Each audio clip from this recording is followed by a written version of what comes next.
Hello there everybody, Sabana92 aka Nightmare, and welcome back to Jigoku Shoujo, or, Hell Girl. So, last week was a bit hard to sit through, for a few reasons.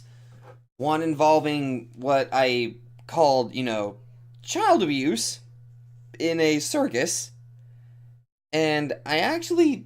Ugh, but I think the worst episode was definitely episode 18. That was just god awful. It was really, really, really hard for me to sit through, if I can be perfectly frank and be perfectly damn honest. Ugh. I think one of you guys kind of clarified something for me concerning the circus troupe. Um, yeah, supposedly for the logic of episode 16, I do believe. Yeah, here it is. For the logic of episode 16, it's actually protocol, aka common, for a troop leader to, I don't know, whip their troop if they make a mistake. So they, including the twins, just see it as a, well, if I make a mistake, this is fair. And the reason she sent Yuki instead of the troop leader, it's because even though the troop leader goes to hell, there's gonna be another troop leader taking his place, and Yuki will still try her best to sabotage Jimmy to be the favorite. So it's like, get rid of the cause of the problem instead of getting rid of the problem. Hope this makes sense, Lo. No, it totally makes sense, Rosarios. I'm sorry if I mispronounced your name. I have a habit of mispronouncing names, but thank you very much for clarifying that. And yeah, it does make sense. Getting rid of the sister instead of the troop leader. We already know the troop leader. He's gonna go to hell. Doesn't matter. But, jeez. Ugh. Honestly, I would have rather go through that episode a few more times rather than have to go through what the hell happened in episode 18, of which I'm not going to speak about. So, we're just going to jump into episode 19, and we're just going to have our happy little day of hell. Okay, that one took a turn I should have seen it coming. Okay, so we have crazy old woman who's obsessed with dolls, treats humans like garbage, and led to believe that she's probably the worst out of them. Which, to be fair, she kind of is, but... So, we get her sent to hell, and, yeah, she's still mentally deranged. And just when she thinks she's happy, no, the sun is equally as bad. So, can we contact Hell Girl again? No, that won't work. That clearly won't work. Once you've already signed yourself over to hell, it's not really gonna be, well, you can't do it again, which just sucks.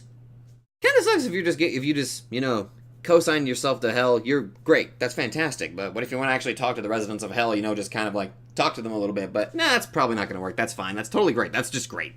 Okay, the son is equally as bad as the mother, and this just fueled my fear of dolls in general and mannequins. And thank you very much for that. I did not need that. So I'm just gonna go jump over to the next episode because I'm really feeling bad and I need to stop talking about so fast because right now I'm really just freaking out and I need to stop. Okay, I'll go over to the next episode now. Bye bye. Hello there, everybody, and now we're on episode 20 of Jigoku Shoujo. In the last episode, we fueled my fear of dolls and discovered that an old woman who's obsessed with dolls treats people like, absolute shit, and, so apparently the son is equally as bad, so realistically, she escaped one hell and is now just gonna be, put right into another. Seriously, what the hell fueled that batshit insane woman's mental mindset about dolls? Why is she so mentally fucked in the head? God! Well, then again, it makes me wonder why a lot of other characters are mentally fucked in the head, but we can't go over that now, can we? No. Suffering's on the menu, and that's the only thing we're going to be getting. Almost had it, and that bitch of a woman. Yeah, she definitely deserved to go to hell. Not gonna lie. Real shame that the husband didn't get sent there, unfortunately, because the way he phrased things, he's clearly just as bad as his mother. No resolution about the orphanage at the moment, but jeez.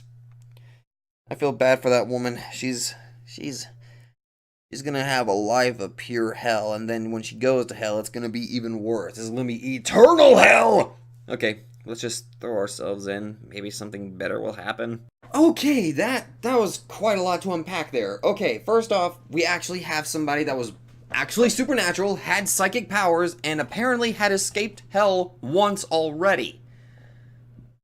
Okay, yeah, that's totally great. Something triggered in Ai's memory where we saw a pretty normal looking sky with cherry blossom trees and her falling.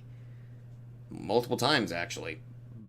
So, was that like a glimpse into her life as a normal person, possibly?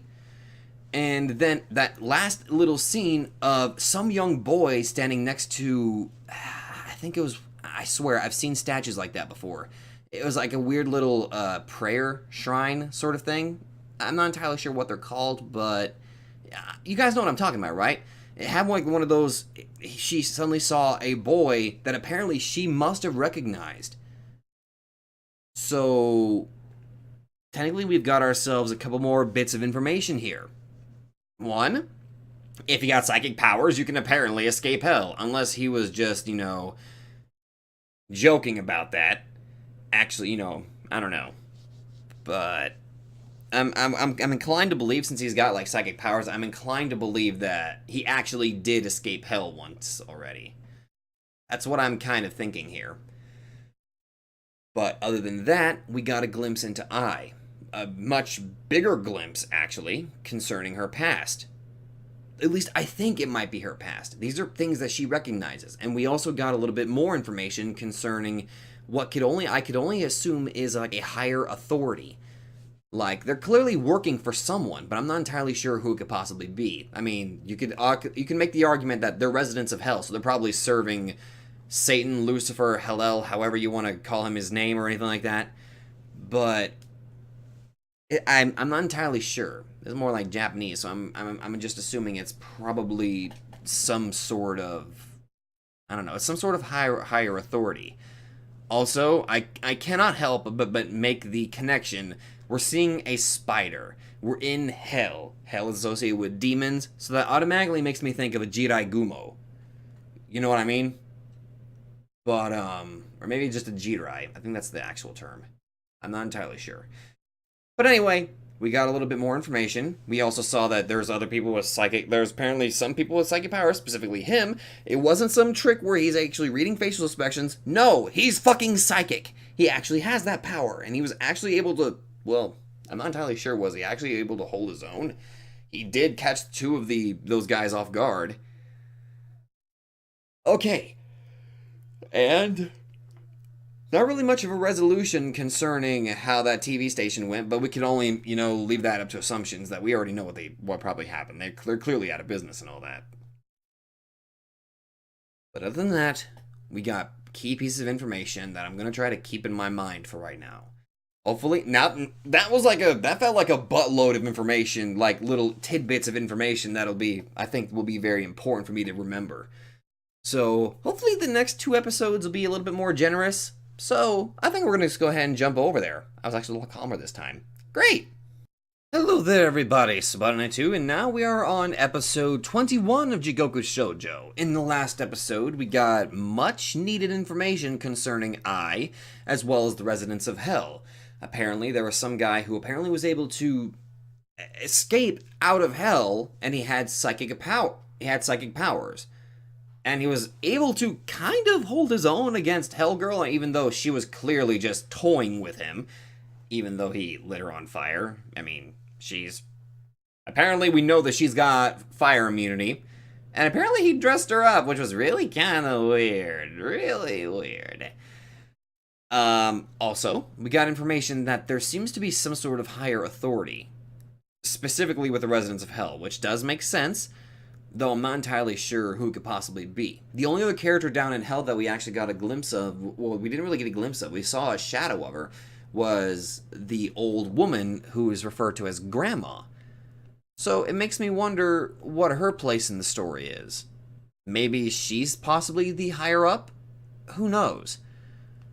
And we also got a single glimpse of what I can only assume might be Ai Enma's past, or at least whenever, maybe when she was human, possibly. If she was human, I can only assume that they were possibly human, and they just somehow got signed into, working at hell. I wonder if they do holidays. I'm pretty sure they get. I imagine they might get paid holidays. Who knows?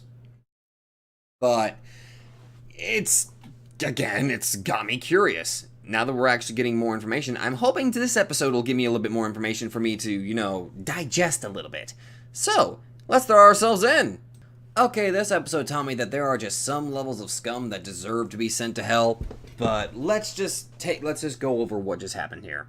A family friend of Hajime and Samugi, family friend, I'm just gonna say that, were just trying to make a living, father and daughter on a nice little farm. And then this scumbag comes around pretending that he is going to help. They build it up, basically guaranteeing that he would be trusted. And then as soon as the weather started hitting, he pretended to give them pesticide, but realistically it was just water and juice mixed in, which, did not help the garden whatsoever. He convinced him to say that he needed to expand the farm, and just so happened the weather just got worse. This forced the garden to pretty much die. The father started drinking again, even though he was supposed to be a recovering alcoholic. And then, no, it was this guy's entire plan the whole time, just to build up the trust, to basically ruin this man's life, and then he basically dies drunk, falling down the stairs. And then to add insult to injury, kicks the girl out of the house. She doesn't send him to hell. She doesn't. But in the new house, there's a computer, so she forever has the choice to send that bastard to hell whenever she wants.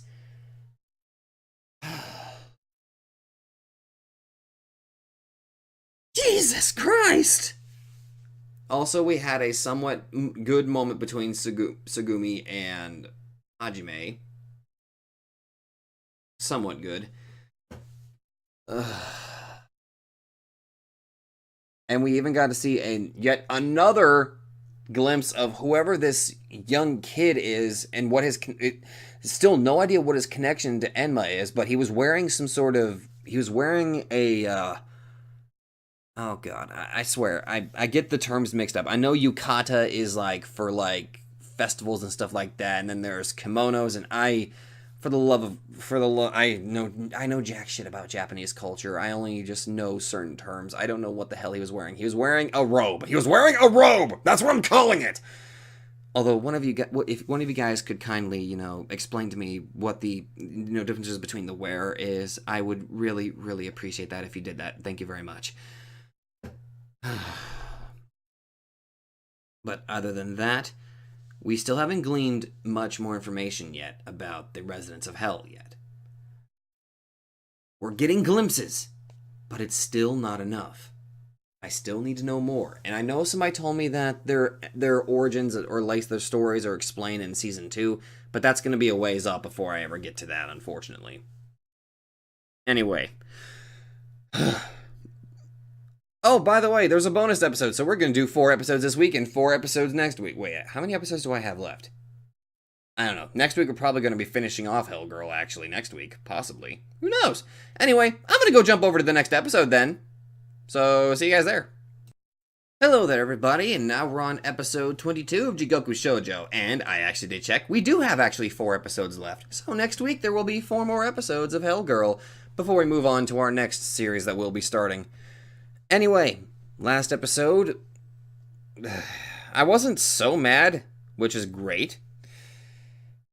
Just because this seems like there was a family friend of Hajime and Tsugumi. And she still is left with the choice whether she wants to send that bastard to hell or not. And I honestly would not blame her if she did send him to hell. He's a scumbag. Hell would be perfect for him. So I'm hoping, I know I keep asking for this, and I'm getting little tidbits every now and then, but I'm hoping I get at least a little bit more information so I can at least theorize a little bit more about the residents of hell, their origins, who this supposed higher authority that they seem to be working under is, whether it's grandma or not. But I'm hoping to at least glean a little bit more information. So let's throw ourselves in and see if I can find anything else out. Okay. Take a little bit of time here to kind of digest all that. This episode, while it clearly had a greedy whore being punished, we got a glimpse. No, not really much of a glimpse. We finally got to see and understand what happened with, Segumi's mother, aka Hajime's ex-wife, I guess, and how they met. What started as a young romance clearly got invaded by work and then drove the mother, aka the woman, to seek company from somebody because her husband clearly was not, aka Hajime, was clearly not giving her the attention that she needed. But then again, she basically went behind her husband's back, and they discovered that, and he discovered this in one of the worst ways possible. Now, I can kind of understand a little bit here. He's basically the breadwinner.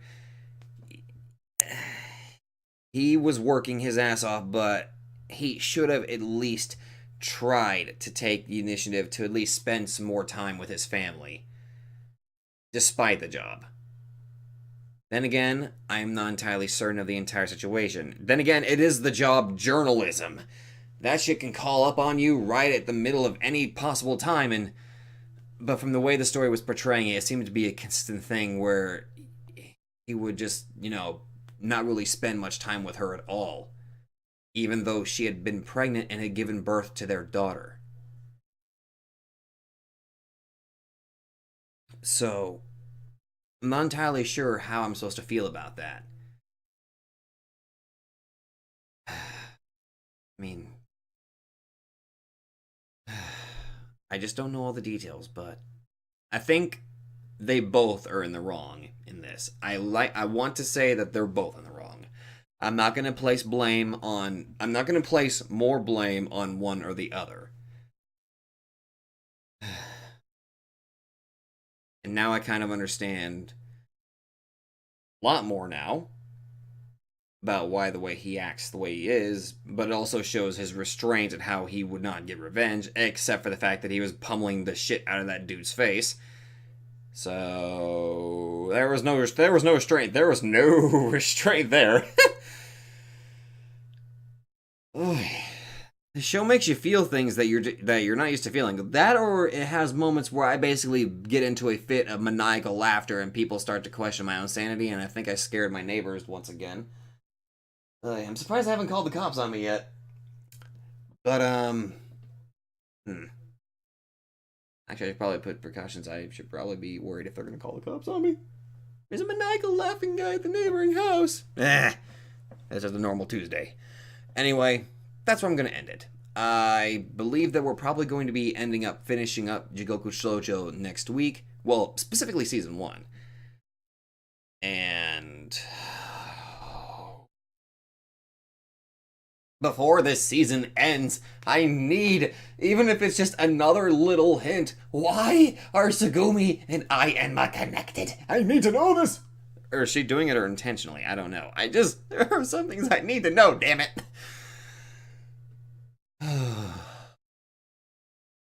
I think episode 19 was the only one where I started to lose my cool. Then the rest of the episodes, it was pretty good. It was pretty calm, I think. Then again, I get mixed messages. I don't know if people like it whenever I turn psychotic or whenever I get mad. I'm not entirely sure at this point, but I'm just going to keep doing it because I like it. Anyway, if you guys like this, be sure to let me know. So thank you all so much for watching, and I will see you guys in the next video.